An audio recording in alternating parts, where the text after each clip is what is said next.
Kartų bendravimas opi tema mūsų visuomenėje. Į egzistuojančią problemą sureagavę Lentvario Motiejaus Šimelionio ir Alytaus Putinų gimnazijos mokiniai bei Utenos kolegijos studentai bando atsakyti į klausimus. Kodėl svarbu bendrauti su vyresnėja karta, keistis patirtimi bei prisiminti istoriją.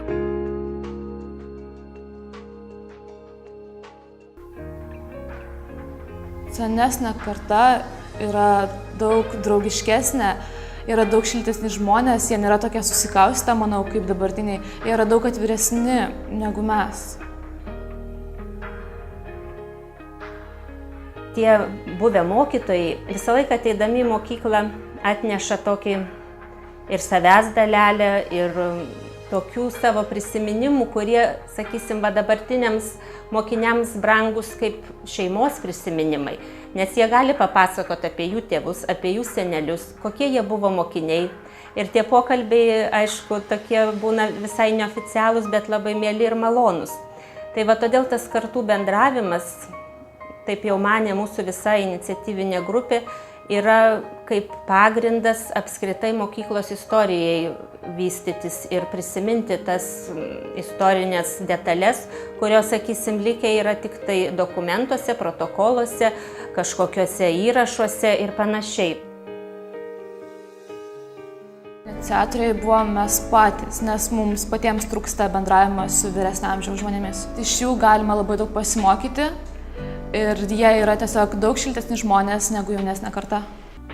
Buvo mokykloje organizuojamas renginys, tai Gerumo savaitė, tai buvo tęstinis projektas ir kai bandėm susijęti, tai pakvietėme mokytojus, kurie jau nebedėsto mokykloje, iš tų senesnių laikų, kurie jau išėjo į pensijas ir darėme jiems renginį. Taigi daug mokytojų susirinko ir tikrai buvo įdomu žiūrėti, jiems labai patiko tas renginys, bendravimas, patys atnešė daug naujo mums. Kai ėjome kviesti patį pirmąjį renginį, buvo padaryti kvietimai ir mes su jaunesnių klasių mokiniais ėjome pas juos. Ir iš pradžių tai buvo kaip pirmas toks bandymas bendrauti. O po to per tą patį renginį, po renginio buvo pakviesti mokytojai kavos ir mokiniai su jais bendravo, diskutavo, kalbėjosi ir taip toliau. Gimnazijos moksleiviai nebejoja, jog vyresniosios kartos nuotraukų paroda tai puikus būdas atgaivinti istoriją bei rasti bendrą temą pokalbiui. Pas mus, kaip ir mieste, daug yra besidominčių fotografija. Ir mes dabar šiuo metu jau daug pririnkom nuotraukų ir dar vis renkam iš senos mokyklos veiklos, iš buvusių laidų, iš renginių visokių. Darysim parodą mokyklai, seniūnijoje ir dar vienoje mokykloje pas mus yra ten Lenkų rusų mokykla, bet mes kaip jau ir bendrai. Tai kai darysim parodą, kviesime ir senus, ir jaunus, ir kad tie senesni jau žmonės pristatytų, papasakotų ten, jeigu kokia nuotrauka ten iš būrelio, ką jie ten veikia, kuom užsiiminėjo, kad žinotų, kad tiesiog neatsirado viskas taip, kaip dabar yra. Man labiausiai patiko nuotraukų rinkimas, nes tose nuotraukos yra amžinti tokie dalykai, šventės, jų karnavalai, jų sporto šventės, tokie dalykai, kurie niekad nepasimirš ir kurie net neįmanoma papasakoti. Malonu pamatyti save jauną, tarp mokinių, kurie dabar ir patys jau pasenę ir, ir dirba šitoje mokykloje. Malonu tai, kad mes neužmiršti ir kartu vaikams įdomu, kokie buvo mokytojai tie, kurie dabar senukai, o kokie buvo, kai buvo mokyklai, kai buvo jauni, kai pradėjo dirbti. Tai ir yra toks, sakyčiau, bendravimas akivaizdus per nuotraukas, per ką. Ir labai malonu, kad matai save jauną. Patirtimi dalintis su vyresnėja karta nusprendė ir Utenos kolegijos studentai. Laužom mitus apie senjorus, iš esmės taip. Ir bandome sukurti gerą aurą tarp jaunimo ir senjorų. Kalbant apie senjorus, tai turbūt vieni būtų labai aktyvūs, kiti senjorai tarsi užsidaro savo namuose tarp keturių sienų ir mūsų tas tikslas būtų tiesiog įtraukiant į bendras veiklas senjorus ir studentus, didinti tiek studentų, tiek senjorų aktyvumą. Mes galim senioram duoti tai, ką mes mokam geriausiai. Sakykime, pas mus yra ruošiami puikūs kineziterapeutai, tai galbūt jie gali seniorams parodyti savo žinias, kartu išmokyti ir juos pasidaryti, sakykime, kažkokį lengvą masažiuką. Kaip gyvenate, kaip jaučiatės? Ačiū. Jūs ir sunki diena, bet gerai. Ir tai galima pritaikyti abiems. Tai studentai gaus praktinę dalį, o seniorai išmoks patys ir iš tiesų gaus ir tą patį masažą, kurį studentai jiems padarys. Mes esame Utenos kolegijos patalpose.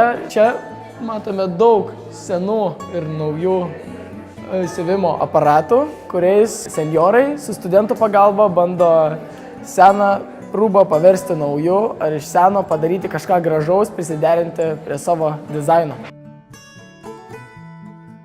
Eikim pasižiūrėkim, kaip senjorams sekasi dirbti.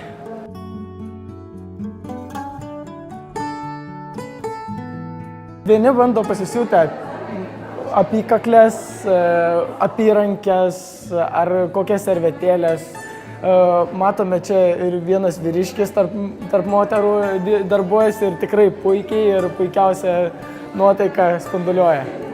Tas stereotipas, kad senjorai yra pasyvūs žmonės, kad senjorai pasyviai leidžia laiką tarp keturių sienų, užsidarę, depresuoja. Ne, tas yra, aš nustebau pamatęs daug judančių, užsiiminėjančių daugelio veiklų senjorų. Taip. Senjorai perduos. Taip. Dar mums yra ką pasimokyti iš jų. Alytaus Putinų gimnazijos mokiniai, bendraudami su vyresnėja karta, rinko istoriją apie tremties laikotarpio išgyvenimus. Aš noriu, kad jaunimas žinotų, nes mes išeisime ir nebeliks kam pasakoti. Vagonai buvo gyvuliniai, mažas toks langiukas grostuotas buvo, gamtiniam reikalam buvo skylutė grindyse. Ten, aišku, buvom tik moteris, kadangi buvom kalinės, o vyrais nemaišė mūsų. Buvo toks vienas taip gale naras. Labiau pradėjau vertinti, nes anksčiau galvojau, kad, čia tiesiog ištrėmė, buvo ir viskas, o dabar supratau, kokia iš tikrųjų yra istorija ir man tai pasidarė labiau įdomu ir labiau rūpi. Jaučiu, kad viskas apsiverstų ir stengčiausi pabėgti, nes labai įsigąsčiau. Kaip ką daryčiau, nes tikrai net neįsivaizduoju tokios situacijos, kaip atsitiktų.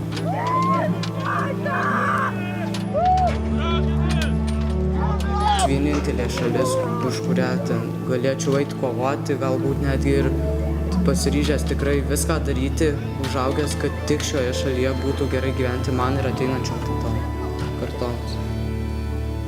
Aš manau, kad šitas projektas vis tiek turės jiem labai didelės įtakos. Gal vienam mažiau, kitam daugiau, bet aš manau, kad tai bus nors mažas lašelis, kuris padės tam vaikui pasilikti čia tėvynėje ir sustabdys tą jo norą emigruoti.